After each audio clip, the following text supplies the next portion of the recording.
4:30 ആയപ്പോൾ കുഞ്ഞ് കരയുന്നുണ്ട്. 4:30 ആയപ്പോഴേ അപകടം. അപ്പം ഞാൻ എണീറ്റ് കുഞ്ഞിനെ ഉറക്കിയിട്ട് ഫോണിൽ നോക്കിയപ്പോൾ 4:30 മണി. അപ്പോൾ ഓൾറെഡി നോക്കിയപ്പം സുധിച്ചേട്ടൻ അല്ല, ഞാൻ ഫോണ് നമ്മൾ എന്തായാലും ഉണർന്ന് എഴുന്നേറ്റ് നെറ്റ് ഓൺ ആക്കുമല്ലോ, നോക്കും. പക്ഷെ അങ്ങനെ എനിക്ക് തോന്നിയില്ല. സുധിച്ചേട്ടനെ വിളിക്കാൻ ഞാൻ 1-2 പ്രാവശ്യം നോക്കിയതാ. ചിന്ത വന്നപ്പോൾ ഞാൻ ഓർത്ത് ഉറങ്ങുമായിരിക്കും, ഉറങ്ങി വരട്ടെ. കാരണം ഇവിടെ വന്നു കഴിഞ്ഞാൽ കുഞ്ഞും ഉറക്കത്തില്ല, ഞങ്ങൾ ആരും ഉറക്കത്തില്ല. എപ്പോഴും ഇങ്ങനെ അടുക്കള പാചകവും വർത്താനവും ഒക്കെ ആയിട്ട് പുള്ളി ഇങ്ങനെ നിൽക്കത്തേ ഉള്ളൂ. അല്ലെങ്കിൽ കടയപ്പോക്കൊക്കെ തന്നെത്താനെയാ, സ്വന്തമായിട്ടല്ല. ഇവിടുന്ന് കവലയിലൊക്കെ പോവുകയും കവല വരെ നടന്നു പോവും, ചിലപ്പം സാധനം മേടിച്ചോണ്ട് വരും. ഇതൊക്കെ ആളുടെ ഒരു ഹോബി. അപ്പം ഞാൻ ഓർത്ത് എന്നാൽ ഉറങ്ങിക്കോട്ടെ എന്ന്. അപ്പോൾ ഈ സംഭവം നടക്കുവാ 4:30 ആയപ്പം. ഞാനന്ന് നെറ്റ് ഓൺ ആക്കിയില്ല, ഞാൻ കിടന്നുറങ്ങി. രാവിലെ ഇങ്ങനെ കോളുകൾ വന്നുകൊണ്ടിരിക്കുക. അപ്പോൾ 6-6:30 7 മണിയായി ഞാൻ എണീറ്റപ്പം. കോള് വന്നുകൊണ്ടിരിക്കുന്നു. താമസിച്ച് കിടന്നുകൊണ്ട് ഉറങ്ങിപ്പോയി. അപ്പം ഒരു കോൾ എടുത്തപ്പോഴത്തേന് സുധിച്ചേട്ടൻ്റെ ചേട്ടൻ്റെ വൈഫ്. അപ്പോൾ ഇവർ സംഭവം അറിഞ്ഞു, എല്ലാവരും അറിഞ്ഞിട്ട് ഈ മിറ്റം മുഴുവൻ, ഈ വഴി മുഴുവൻ ആൾക്കാരായിരുന്നു. ഞാനിത് അറിയുന്നില്ല. അപ്പോൾ മൂത്ത മോൻ ഇവിടെയാണ് കിടക്കുന്നത്, ഞങ്ങൾ അകത്തെ റൂമിൽ. എൻ്റെ ഒരു അനിയത്തിയുണ്ട്. പപ്പയും അമ്മയും ഹോസ്പിറ്റലിലായിരുന്നു, പപ്പായ്ക്ക് ഒരു ഓപ്പറേഷനായിട്ട് ഹോസ്പിറ്റലിലായിരുന്നു. അപ്പം ഞാൻ ചേട്ടത്തിയോട് ചോദിച്ചു, എന്നെ അടുത്ത് ഈ വെളുപ്പിനെ വിളിച്ചു, സുധി എന്ത് ചെയ്യണമെന്ന് ചോദിച്ചാൽ, അപ്പോൾ ചേട്ടൻ വടകര പോയതാണല്ലോ. എന്നെ അടുത്ത് വന്നില്ല, ഇപ്പം വന്ന് കാണും, ഇനിയിപ്പോൾ ഉറക്കമായിരിക്കും, വല്ലോ സ്റ്റാൻഡിൽ വല്ലോ ഇരുന്നിട്ടേ വിളിച്ചു നോക്കട്ടെ എന്ന്. അപ്പം എഴുന്നേറ്റ് 5 മണിയായപ്പം രേണു വിളിച്ചു നോക്കിയില്ലേ? 5 മണിയായപ്പോഴല്ല, ഞാൻ എഴുന്നേറ്റ് 6-6:30 ആയപ്പോഴാണ് എഴുന്നേറ്റ്. 4:30 ആയപ്പോൾ വിളിക്കാൻ തോന്നിയില്ല എനിക്ക്, എന്തോ എനിക്ക് തോന്നിയില്ല. 5 മണിക്ക് നിങ്ങളുടെ അടുത്ത് പിക്ക് ചെയ്യാൻ വരണം എന്നല്ലേ പറഞ്ഞു. അപ്പൊ ഉറങ്ങിപ്പോയി. ഉറങ്ങി 6-6:30 7 ആയപ്പോഴാണ് ഞാൻ എഴുന്നേറ്റ് വിളിച്ചത്. സൂചിച്ചേട്ടനെ 5 പ്രാവശ്യം വിളിച്ച്. അപ്പൊ 5 പ്രാവശ്യം വിളിച്ചിട്ടും ബെല്ലടിക്കുന്നുണ്ട്. ബെല്ലുണ്ട്, പക്ഷെ ആ ഫോൺ ഇതുവരെ നന്നാക്കാൻ പറ്റിയിട്ടില്ല. ഞാൻ കൊടുത്തു നോക്കി കടയിൽ, അതുപോലെ അത് തകർന്നു പോയി. പക്ഷെ ബെല്ലടിക്കുന്നുണ്ടായിരുന്നു.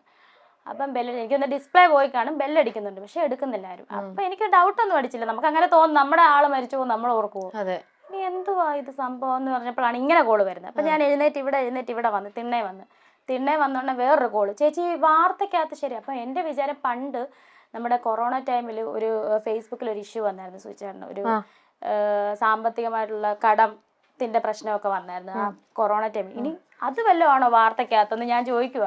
അപ്പോൾ അവർ പറഞ്ഞു, ചേച്ചി അപ്പോൾ ഒന്നും അറിഞ്ഞു. ഞാൻ പറഞ്ഞു, ഒന്നും അറിഞ്ഞില്ല, എന്താ സംഭവം എന്ന് ചോദിച്ചു. അവരന്നേരം കട്ട് ചെയ്ത്, 2-3 കോൾ ഇങ്ങനെ വന്നിട്ട് കട്ട് ചെയ്തപ്പോൾ എനിക്ക് എന്തോ ഡൗട്ട് അടിച്ച്. ടി വിയിലെ വാർത്ത എന്ന് പറഞ്ഞാൽ ഞാൻ എന്നിട്ട് ടി വി വെച്ചില്ല. ഞാൻ കിച്ചുവിനോട് പറഞ്ഞേടാ നീ എന്ന്. അപ്പോൾ അവൻ ഉറക്കത്തില്ല, നല്ല ഉറക്കത്തില്ല. വെളുപ്പിനെ അങ്ങോട്ട് കൂട്ടുകാരുടെ അടുത്ത് പോയിട്ട് അങ്ങോട്ട് വന്ന് കിടന്ന്, എവിടെയോ എന്തോ ആവശ്യത്തിന് പോയതാ, കല്യാണ പാർട്ടി എന്തോ. അപ്പം ഞാൻ പറഞ്ഞു, കിച്ചു ഒന്ന് എണീക്കടാ, നമ്മുടെ അച്ഛൻ എന്തോ പറ്റിയിട്ടുണ്ട്, നീ ഒന്ന് വിളിച്ച് നോക്കാൻ പറഞ്ഞു. ഇവൻ ഉറക്കത്തിൽ വിളിച്ചതല്ലേ, ഈ അമ്മയുടെ കാര്യം, അച്ഛൻ എന്നാ പറ്റാനാ എന്ന് പറഞ്ഞ് ഇങ്ങനെ എഴുന്നേറ്റ് ഇവൻ ഫോൺ എടുത്തോണ്ട് അകത്തോട്ടങ്ങാണ്ട് കയറി. ഞാനിത് കഥവ് തുറന്ന് വെളിയിൽ ഇറങ്ങിയപ്പോൾ അവിടെ തൊട്ട് ഇവിടെ വരെ ആൾക്കാർ എല്ലാവരും ഇങ്ങോട്ട് നോക്കി നിൽക്കും. എത്ര മണിയായിട്ടുണ്ടാവും? 6-6:30 7 മണിയായി, എന്തായാലും 7 മണിയായി. അപ്പോഴും നിങ്ങൾ ടി വി ഒന്നും ഇട്ടിട്ടില്ല, ഒന്നും അറിഞ്ഞിട്ടില്ല? പപ്പായമ്മ ഇവിടെ ഇല്ലാത്തതുകൊണ്ട്. അല്ലെ ഇവര് വെളുപ്പിനെ വാർത്ത വെക്കുന്ന 24, ഇവരിവിടെ ഇല്ലല്ലോ, വേറെ ആരും വിളിച്ചിട്ടുമില്ല.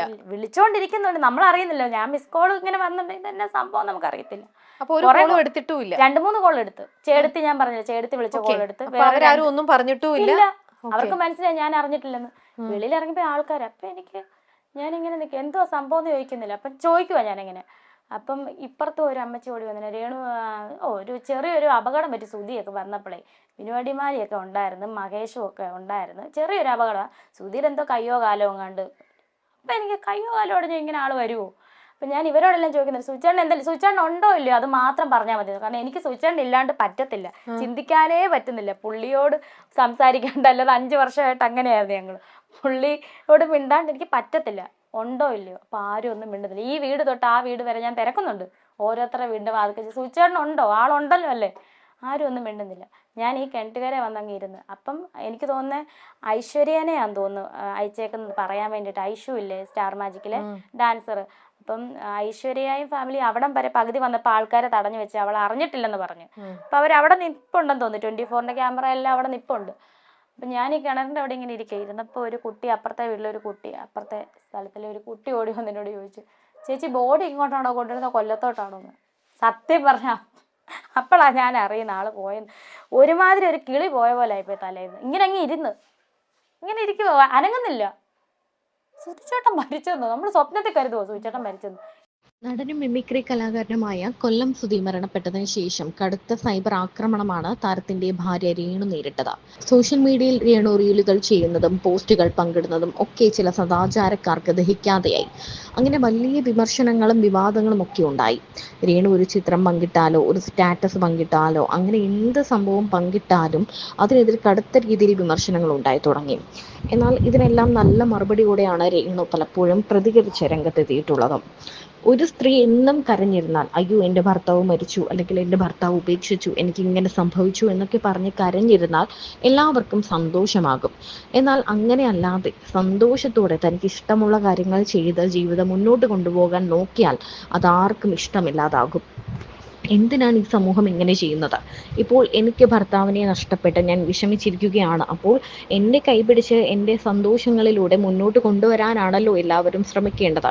എന്നാൽ രേണു അത് ചെയ്യുന്നു, രേണു ഇത് ചെയ്യുന്നു എന്ന് പറഞ്ഞ് സുധിയുടെ മരണം ആഘോഷമാക്കിയതുപോലെയാണ് എല്ലാവരും ഇപ്പോൾ കമന്റുകൾ ഇടുന്നതും വിമർശിക്കുന്നതും. വിഷമം അനുഭവിക്കുന്നവർക്ക് പറയാനുള്ള അതേ ഉള്ളൂ എനിക്ക് അവരുടെ അടുത്ത്. എന്ത് വന്നാലും നമ്മൾ മക്കൾക്ക് വേണ്ടിയിട്ടും അല്ലെങ്കിൽ ഇപ്പം മക്കളില്ലാതെ എനിക്ക് ഒരുപാട് പേര് മെസ്സേജ് അയക്കും, ഇങ്ങനെയുള്ളവർ വിധവായിട്ടുള്ളവർ. ചേച്ചി എങ്ങനെ ഇങ്ങനെ തരണം ചെയ്ത്, ഞങ്ങൾക്ക് പറ്റുന്നില്ല ചേച്ചി. ഞാൻ പറഞ്ഞു ജീവിക്കണം, ജീവിച്ച് കാണിച്ചു കൊടുക്കണം. ചിലവരൊക്കെ പറഞ്ഞു ശരിയാ. ചിലവർ എന്നെ ഇങ്ങോട്ട് പറയാം. അതിന് മുന്നേ ഒക്കെ ഒരുപാട് ഇച്ചിരി ഏജുള്ള ചേച്ചിമാരൊക്കെ എൻ്റെ അടുത്ത് മോളെ ഇങ്ങനെ തന്നെ മുന്നോട്ട് പോകും, നമ്മുടെ കൂടെ അവരുണ്ട്. ഇങ്ങനെയുള്ളവരെ എന്നെ ഒരുപാട് പേര് ഇങ്ങനെ മെസ്സേജ് അയക്കും, ചേച്ചിയുടെ ഒരു റിപ്ലൈ കിട്ടാൻ വേണ്ടിയിട്ടാന്നൊക്കെ പറഞ്ഞ് ഇൻസ്റ്റാഗ്രാമിലാണെങ്കിലും. അപ്പോൾ എനിക്ക് അവരുടെ അടുത്ത് ഇതൊക്കെ പറഞ്ഞു കൊടുക്കുമ്പോൾ അവരെ ധൈര്യപ്പെടുത്തി. ചിലവർ ആത്മഹത്യ ചെയ്യാൻ തോന്നുന്നൊക്കെ പറഞ്ഞേക്കും. ഞാൻ പറഞ്ഞു അങ്ങനെയൊന്നും ചെയ്യരുത്, ഒരിക്കലും തല പോയ കേസ് വന്നാലും നമ്മൾ ആത്മഹത്യ ചെയ്യരുതെന്ന് ഞാൻ അവരോട് പറയും. നമ്മൾ ജീവിച്ച് കാണിക്കണം. നമ്മൾ ക്രിസ്ത്യൻ രീതിയെ വിശ്വസിക്കുന്ന നമ്മളെ കർത്താവ് വിളിക്കുന്ന സമയം വരെ നമ്മൾ എന്തായാലും ഫൈറ്റ് ചെയ്ത് ജീവിക്കണം. രേണു വളരെ ബോൾഡാണ്, അതുകൊണ്ടാണ് രേണുവിന് അത് ഫേസ് ചെയ്യാൻ പറ്റുന്നത്. ആ ഒരു സപ്പോർട്ടിങ് സിസ്റ്റം കൂടി ഉള്ളപ്പോൾ രേണു എന്നുള്ള വ്യക്തി അതായതുകൊണ്ട് രേണുവിന് അത് തരണം ചെയ്യാൻ പറ്റുന്നുണ്ട്. ഇപ്പൊ രേണു തൊട്ടു മുന്നേ പറഞ്ഞു രേണുവിന് ആ മരിച്ചു കിടക്കുന്ന സുധിയുടെ ആ ഒരു മുഖം ഉറങ്ങിക്കിടക്കുന്നതായിട്ടാ തോന്നുന്നത്. അത് ഇന്നും മനസ്സിലുണ്ട്, ഒരിക്കലും നമ്മൾ ആരും അത് മറക്കില്ല. പക്ഷെ എന്നാലും സുധി എന്നുള്ള വാക്ക് കേൾക്കുമ്പോഴോ അല്ലെങ്കിൽ ആ സുധി എന്നുള്ളൊരു വാക്ക് മനസ്സിലേക്ക് വരുമ്പോഴോ ആ മുഖമാണോ അതോ ഇങ്ങനെ ഈ ചിരിച്ച മുഖമാണോ, വാവക്കുട്ടിയെ എന്ന് പറഞ്ഞ് വിളിക്കുന്ന ആ മുഖമാണോ വാവക്കുട്ടയെന്ന് പറയുന്നത് വിളിക്കുന്നതാണ്? അതാണ് ഇപ്പോഴും ആ ഒരു ചിരി, എപ്പോഴും ചിരി. ഇപ്പം ഞാൻ എന്തെങ്കിലും ഫുഡ് കഴിക്കുന്ന കാര്യത്തിനാണ് എന്നെ ശരിക്കും വഴക്ക് പറയുന്നത്. ഞാൻ കഴിക്കുന്ന കുറവായതുകൊണ്ട് എൻ്റെ അടുത്ത് വഴക്ക് പറയും. അതല്ലാണ്ട് ആള് ദേഷ്യപ്പെട്ട് ഞാൻ ഇന്നുവരെ കണ്ടിട്ടില്ല. ദേഷ്യപ്പെട്ട് നമ്മുടെ ചെറിയ ചെറിയ വഴക്കും കാര്യങ്ങളും ഭാര്യ ഭർത്താവ് എന്നുള്ളത് അത് 5 മിനിറ്റ് പോലും നീണ്ടു നിൽക്കത്തില്ല. അന്നേരം മിണ്ടും, വന്ന് ഇങ്ങോട്ട് വന്ന് മിണ്ടും, ആവട്ടെ മിണ്ടാവട്ടെ എന്ന് പറഞ്ഞ് ഇങ്ങോട്ട് വന്ന് മിണ്ടും. പെട്ടെന്ന് പിണക്കം മാറ്റുന്ന ഒരാളായിരുന്നു. അത് തന്നെ. എന്തിന്റെ പേരിലാണ് തന്നെ ഇത്തരത്തിൽ അധിക്ഷേപിക്കുന്നതെന്ന് മനസ്സിലാകുന്നില്ല എന്നും താൻ എന്ത് ചെയ്താലും ചിലർ കുറ്റം കണ്ടുപിടിക്കുകയാണെന്നും രേണു പറയുന്നുണ്ട്. ഇങ്ങനെ പോയാൽ താൻ ജീവിതം അവസാനിപ്പിക്കേണ്ടി വരുമെന്നും അല്ലെങ്കിൽ മറ്റൊരാളെ വിവാഹം കഴിക്കാൻ നിർബന്ധിതയാകുമെന്നും രേണു വ്യക്തമാക്കുന്നുണ്ട്. രേണുവിന്റെ വാക്കുകൾ ഇങ്ങനെയായിരുന്നു: ഒന്നിനും ഞാനില്ല, എന്നാ തെറ്റാ ചെയ്യുന്നതെന്ന് എനിക്കറിയില്ല, ഞാനൊരു വിധവയാണെന്ന് കരുതി എനിക്കൊന്നും ചെയ്യാൻ പറ്റില്ലേ, എല്ലാം കുറ്റമാണ്, കേട്ട് മടുത്തു, ഒന്നുകിൽ ജീവിതം അവസാനിപ്പിക്കും അല്ലെങ്കിൽ ആരെയെങ്കിലും കെട്ടി ജീവിക്കും, എനിക്ക് മടുത്തു, ഇങ്ങനെ കേൾക്കാൻ. എന്തേലും തെറ്റ് ചെയ്തതാണെങ്കിൽ കുഴപ്പമില്ല, ഇതാകുമ്പോൾ വിധവ എന്ന് പറഞ്ഞ് ഇങ്ങനെ കുത്തു, ഞാൻ എന്ത് ചെയ്താലും പറഞ്ഞാലും കുറ്റം, ഞാൻ ജീവിതം അവസാനിപ്പിച്ചാലും ഇനി കെട്ടിയാലും ഈ പഴി പറയുന്നവർ തന്നെയാണ് കാരണം, മടുത്തിട്ടാണ് താൻ എല്ലാത്തിനും പ്രതികരിക്കുന്നത് എന്നും പറയുന്നുണ്ട്. ഭർത്താവ് മരിച്ചതിനെ തുടർന്ന് ഇത്രയ്ക്കും അപമാനിക്കപ്പെട്ടൊരു സ്ത്രീ കേരളത്തിലുണ്ടോ എന്ന സംശയമാണെന്ന് നേരത്തെ രേണു ഒരു അഭിമുഖത്തിൽ പറഞ്ഞിരുന്നു. ഭർത്താവ് മരിച്ചാൽ ഭാര്യ സതി അനുഷ്ഠിച്ചിരുന്നുവെന്ന് ചരിത്രത്തിൽ പഠിച്ചിട്ടുണ്ട്, അതെല്ലാം നിർത്തലാക്കിയില്ലേ, വിധവ ഇങ്ങനെയൊന്നും ചെയ്യരുതെന്നാണ് ചിലരുടെ തിട്ടൂരം.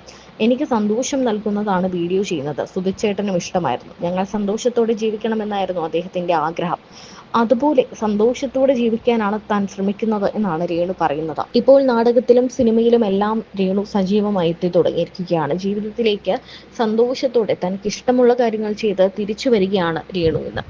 ഞാൻ വേറെ കുറെ പേരുടെ ഒരു അനുഭവം ഞാൻ കേട്ടിരിക്കുന്ന വെച്ച് ചോദിക്കുകയാണ്. ഇങ്ങനെ പെട്ടെന്നൊരു ആക്സിഡന്റൽ ഡെത്ത് വരുന്ന ആൾക്കാർ കുറച്ച് പേരുടെ ഞാൻ കേട്ടിട്ടുണ്ട്. അവരെ മുൻകൂട്ടി എന്തോ അവരുടെ ഉള്ളില് ഒരു ഇതുപോലെ ഒരു വിളി പോലെ ഞാനിതാ പോവാറായിന്നോ, പെട്ടെന്ന് വേറൊരു വൈകാരികയോ ക്ഷീണമോ ഒന്നും ഉള്ള ആൾക്കാരായിരിക്കില്ല, എനിക്കെന്തോ ഒരു ഇതുപോലെ എന്ന് പറഞ്ഞുകൊണ്ട് അവർ ചെയ്യാനുള്ള കാര്യങ്ങൾ പെട്ടെന്ന് ചെയ്തു തീർക്കുകയോ അല്ലെങ്കിൽ അവർക്ക് ബാക്കി പെൻഡിങ് ഉള്ള കാര്യം അവർ നമ്മളെപ്പോലെ തൊട്ടടുത്ത് ഇരിക്കുന്ന ആൾക്കാരുടെ അടുത്ത് നമ്മൾ ഇതേ എനിക്ക് ഇന്നൊക്കെ കാര്യങ്ങളുണ്ട് കേട്ടോ, തിങ്സ് ടു ഡു, എൻ്റെ ലിസ്റ്റിലുള്ള കാര്യങ്ങൾ ഇതൊക്കെയാണ്, എങ്ങാനും എനിക്ക് വല്ലതും പറ്റിയ നീ ഇതൊക്കെ ഒന്ന് നോക്കിയേക്കണേ എന്ന് ചിലർ പറഞ്ഞു. എനിക്ക് നന്നായിട്ട് അറിയുന്ന കുറേ പേര് അങ്ങനെ പറഞ്ഞു വെച്ചവരുണ്ട്. ചില ആൾക്കാർ ചെയ്യാനുള്ള കാര്യങ്ങൾ ചെയ്യുക തന്നെ ചെയ്യും. ചില ആഗ്രഹങ്ങൾ ആൾക്കാർക്ക് പറയും. എന്തോ ഒരു വല്ലാത്തൊരു ഫീൽ ആയിരിക്കും. ചിലര് ഇങ്ങനെ എനിക്ക് എന്തൊക്കെയോ പോലെ തോന്നണടി അങ്ങനെയൊക്കെ ചിലരൊക്കെ പറയും. അങ്ങനെ എന്തെങ്കിലും ഉണ്ടായിരുന്നു സുചേട്ടൻ. ശരിക്കും ഉണ്ടായിരുന്നു. അത് ഞാൻ ഒരു മരിക്കുന്നതിന് അത് കുറച്ച് ദിവസം മുന്നേ ആണ് ഇന്നസെന്റ് ഏട്ടൻ മരിച്ചത്. ഓക്കെ. സുചേട്ടൻ. അപ്പം ഞാൻ നോക്കിയപ്പോൾ ഇരുന്ന് കാണുക, ഫ്യൂണറൽ വീഡിയോ ഇരുന്ന് കാണുക വേട്ട. അപ്പം ഞാൻ ചോദിച്ചു എന്നെ ഏട്ടാ ഇങ്ങനെ ഇരുന്ന് കാണുന്നത്. ഇല്ല വേട്ടാ, ഭയങ്കര വിഷമം, ഒരുമിച്ച് അഭിനയിച്ചൊക്കെ അല്ലേ, ഭയങ്കര വിഷമാ. ഇങ്ങനെ അല്ലാടി പാവട്ടെ, ഇപ്പം നടന്മാരൊക്കെ മരിച്ചു കഴിഞ്ഞാൽ ഇങ്ങനെ. ഞാൻ എന്തുവാട്ടാ ഇങ്ങനെ, കുറച്ചു നേരമല്ലേ കണ്ടിട്ട് മതി എന്ന് പറഞ്ഞു. അതെല്ലാം കഴിഞ്ഞിട്ട് എൻ്റെ അടുത്ത് ചോദിച്ചു. ഞാൻ അവിടെ ഇങ്ങനെ ഇരിക്കുമായിരുന്നു, ഫോണിൽ ഇങ്ങോട്ട് നോക്കിയിരുന്നപ്പം കുറേ നേരം എന്നെ നോക്കി നിൽക്കുക. അപ്പം അങ്ങനെ നോക്കി നിൽക്കുക, അങ്ങനെ കാര്യമൊന്നുമില്ല. അപ്പം എന്നെ നോക്കി നിൽക്കുന്നു. പക്ഷെ എന്തുവാട്ടാന്ന് ചോദിച്ചു. പാവട്ടെ, ഞാൻ മരിച്ചു കഴിഞ്ഞാൽ നീ വേറെ കല്യാണം കഴിക്കുമോ? ഞാൻ പറഞ്ഞു എന്തിന്, ഞാൻ എന്തിനാ, ചേട്ടൻ പ്രായം ചെന്നിട്ടല്ലേ മരിക്കുന്നത്, അപ്പോഴും ഞാനും പ്രായമാവുമല്ലോ, പിന്നെ ഞാൻ എന്തിനാ കല്യാണം കഴിക്കുന്നത്, കല്യാണം ഒന്നും കഴിക്കത്തില്ല ഏട്ടാ, ഇങ്ങനെ തമാശ രീതിയിൽ പറഞ്ഞു. അപ്പം പിന്നെ ഒന്നും, അപ്പം ഞാൻ ഓർത്ത ഏട്ടൻ വേറെ ശ്രദ്ധയായിരിക്കുന്നത്. അപ്പോഴും ഞാൻ ഫോണിൽ നോക്കിക്കൊണ്ടിരുന്നപ്പോൾ പുള്ളി എനിക്കിട്ട് തന്നെ നോക്കും ഏട്ടൻ. അപ്പം പിന്നെ ഞാൻ ചോദിച്ചു ഇതെന്നെ പതിവില്ല, അതെന്നെ പറ്റും. ഇല്ല പാവട്ടാ, കല്യാണം കഴിക്കണ്ട കേട്ടോ, ഞാൻ എപ്പോഴും നിന്നോട് തന്നെ ഉണ്ടാകും. അപ്പം ഞാൻ ഇത് എത്ര ദിവസങ്ങൾക്ക് മുന്നായിരിക്കും? ഒരു 1 വീക്ക് അല്ലെങ്കിൽ 2 വീക്ക് ഇതിൻ്റെ ഇടയ്ക്ക് നടന്ന കാര്യമാണ്. ആണോ?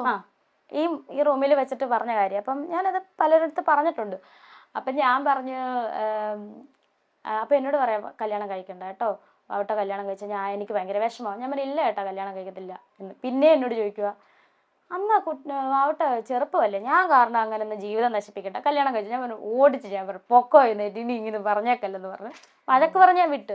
അതിനും ശേഷം കുറച്ച് നാൾ കഴിഞ്ഞപ്പോഴത്തേനും മെയ് 19 ബർത്ത്ഡേ ഏട്ടൻ്റെ, ജൂൺ 5 മരിക്കുന്നത്. ബർത്ത്ഡേ എല്ലാം ചെറിയ രീതിയിൽ ആഘോഷമായിരുന്നു, സോഷ്യൽ മീഡിയയിലൊക്കെ ഇട്ടായിരുന്നു. അതെല്ലാം കഴിഞ്ഞിട്ട് കുറച്ച് ദിവസങ്ങൾ കഴിഞ്ഞപ്പോൾ കുഞ്ഞിങ്ങനെ ഉറങ്ങിക്കിടക്കും, ഋതപ്പൻ. അപ്പം എന്നോടും കിച്ചുവിനോടുമായിട്ട് പറഞ്ഞു, എടാ കിച്ചു വാവുട്ടാ, ഞാൻ മരിച്ചു പോയാലും ദേ ഇവനില്ലേ, ഇവൻ ഞാൻ തന്നെയാ കേട്ടോ, ഇവൻ വാവുട്ടേന്ന് നിന്നെ വിളിക്കും, ഇവൻ ഞാൻ തന്നെ ആടി. ഞാൻ ചോദിച്ചോണ്ട് എന്തിനാ ഈ മരിച്ചതിനെ പറ്റി തന്നെ പറയുന്നത്. അതുപോലെ ബോട്ടപകടം, ആ സമയത്ത് ഒരു ബോട്ടപകടം നടന്നു. ഇത് കണ്ടിട്ട് എന്നോട് പറയാ എൻ്റെ വാവക്കുട്ടെ എങ്ങനെ മരിച്ചാലും അപകടത്തിൽ, കാർ അപകടം, ബോട്ടപകടം, ഇങ്ങനെയുള്ളതിനൊന്നും നമ്മൾ ബോട്ടിലൊന്നും കയറി വെച്ചാൽ അപകടത്തിൽ മരിക്കുകയേ ചെയ്യില്ല, എനിക്ക് ഭയങ്കര പേടിയാ വാവക്കുട്ട.